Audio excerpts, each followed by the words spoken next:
Guys, mungkin kalian tahu kan, beberapa ini kejadian kan banyak banget ya, kasus-kasus seperti kasusnya Peggy Setiawan ini kan jadi sorotan banget ya guys ya. Dan ini banyak warga-warga yang sudah mulai tidak mempercayai Kapolri atau polisi ya. Karena mereka tahu hukum-hukum di Indonesia itu semakin sini semakin gak jelas, semakin gak makin bobrok gitu guys. Dan banyak oknum-oknum yang berseragam gitu ya, mereka merasa punya hukum, punya kuasa gitu, sehingga banyak yang menindas rakyat kecil gitu ya guys ya. Dan ini ada sebuah videonya tentang kekecewaan masyarakat kepada Kapolri ya, apalagi tentang kasusnya Vina ini guys. Nah, ini ada sebuah video. Sebelumnya bantu subscribe ke Kelvin guys. Ini videonya seperti apa? Yuk kita lihat guys. Untuk Bapak Jenderal Kapolri Listio Sigit, ya masyarakat udah pada tahu kalau ternyata memang benar dan 1000% benar kepolisian negara Republik Indonesia bukan punya negara, katanya punya oligarki, punya Tommy Winata. Polisi itu bukan pengayom masyarakat, tapi pelindung mafia di NKRI, pelindung koruptor di NKRI. Banyak ya kalian berani menolak pledoi saya segala macam yang lagi marak segala macam untuk pengalihan isu carut marut di negeri ini mereka ciptakan. Intinya narkoba Cirebon, kasus Vina, intinya narkoba masuk dari pelabuhan Cirebon. Memang ada korban pembunuhan Egy dan Vina, itu pembunuhan dan sengaja dibunuh, pengalihan isu Cirebon, kapal sabu-sabu segala macam narkoba satu kapal. Menurut pendapat kalian gimana nih? Apa sependapat kalian dengan orang itu guys, mbak-mbak yang tadi ya? Jika Bapak mendengarkan video saya ini, ya kan, nggak usah berpikir bahwa saya ini mencari sosialitas, mencari uang. Ya, saya di Amerika usia 24 tahun, gaji saya 1 bulan udah 1 miliar. Saya sudah cukup secara materi. Uang saya di luar negeri banyak. Saya cuma kasihan pada masyarakat. Saya sebagai aparat penegak hukum, sebagai lawyer, saya bersumpah bukan kepada manusia di pengadilan tinggi, bukan kepada hakim, tapi saya bersumpah kepada Tuhan di situ bahwa saya akan membela masyarakat yang tertindas. Jadi setiap kata-kata keras yang saya lakukan bukan karena saya benci sama Polri, tapi saya frustasi, saya kecewa, ya kan? Karena kenapa? Kewenangan untuk menahan penjahat, kewenangan untuk menyita aset, bukan kewenangan saya sebagai lawyer. Apabila undang-undang memberikan advokat kamu boleh menyita, saya saat ini tidak akan duduk berbicara di podcast. Saya akan melakukan tugas saya sita-sitain, saya tangkap-tangkapin penjahat. Tetapi Bapak Kapolri yang terhormat, tugas penyidikan, tugas penangkapan para penjahat, tugas menyita aset-aset tidak pidana itu ada pada kepolisian. Dan saya tahu saya tidak bisa melakukan hal-hal tersebut. Makanya disitulah kami sudah membuat aduan. Aduan kami tidak ditanggapi, malah korban-korban yang mengadu itu diintimidasi balik, Bapak. Disinilah kami mau menggugah, ya kan? Apakah polisi masih punya rasa malu? Ya kan? Anda mengenakan baju polisi, setiap bulan Anda mendapatkan gaji dari apa? Keringat masyarakat. Benar. Apakah Anda peduli terhadap masyarakat? Ya, saya Bapak Kapolri, kalau Bapak berpikir bahwa saya mau mencemarkan nama baik Bapak, atau polisi-polisi lain berpikir seperti itu, ya kan? Saya buat janji saya kepada Bapak. Bapak bereskan itu 5.000 orang, bereskan berikan hak-hak mereka, berantas semua investasi bodong, tangkap tanpa pandang bulu, ya kan? Gak usah proses hukum, Pak. Bapak mau saya di penjara berapa lama? Misalnya pencemaran nama baik 4 tahun. Saya 4 tahun di penjara gak apa-apa, Pak. Saya masuk rela dan ikhlas, Pak. Di situ. Tapi, Pak, ya kan, jika pembela masyarakat aja diperlakukan seperti ini, saya aja yang viral sulit untuk memperoleh keadilan, bagaimana rakyat biasa, Pak? Benar kata Pak Alim ini ya guys ya. Bagaimana rakyat biasa, orang seperti dia aja udah miliarder ya. Wow, tapi ya, tetap nggak bisa melawan hukum guys. Apakah sehebat itu kah?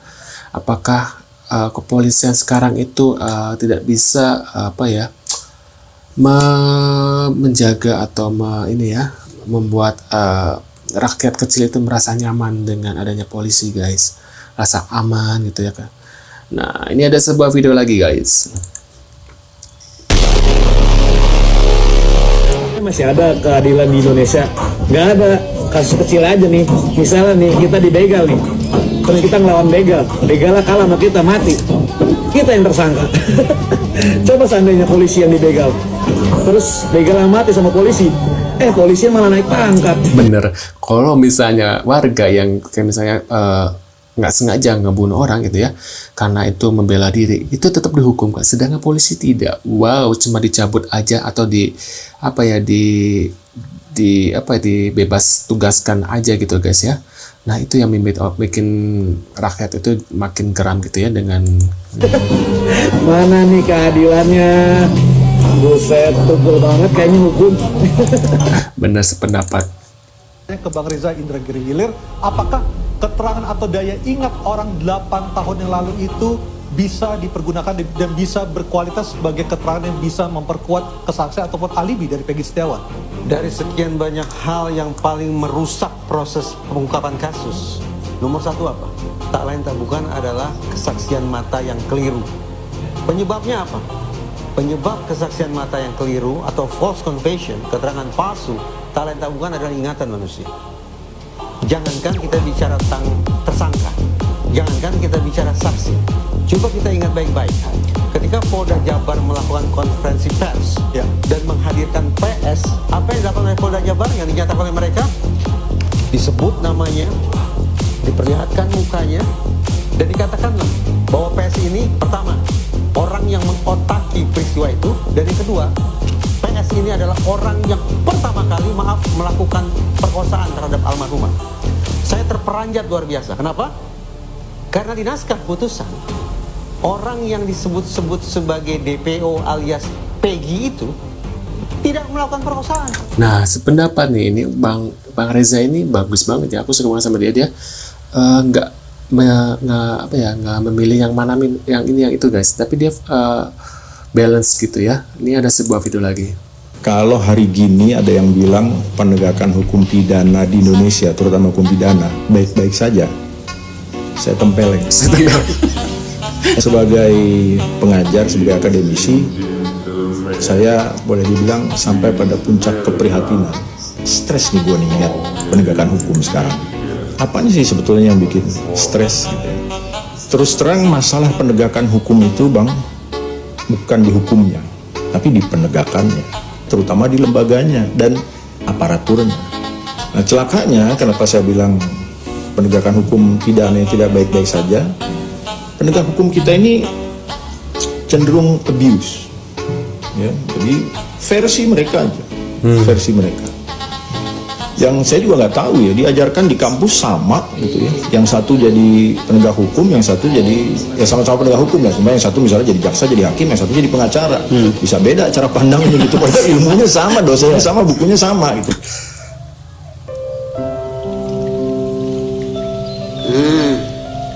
Ketika kita akan live, diganggu agar kita tidak bisa membukakan apa yang saya ceritakan.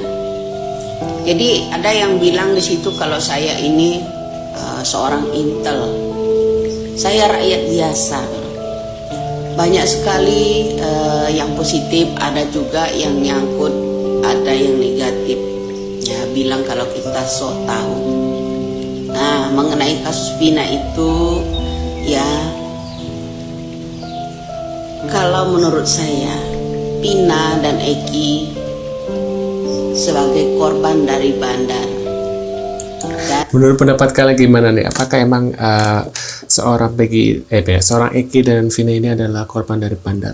Tulis di kolom komentar. Terima kasih sudah mampir dan jangan lupa bantu subscribe untuk Kevin dan sampai jumpa di video selanjutnya. See you guys.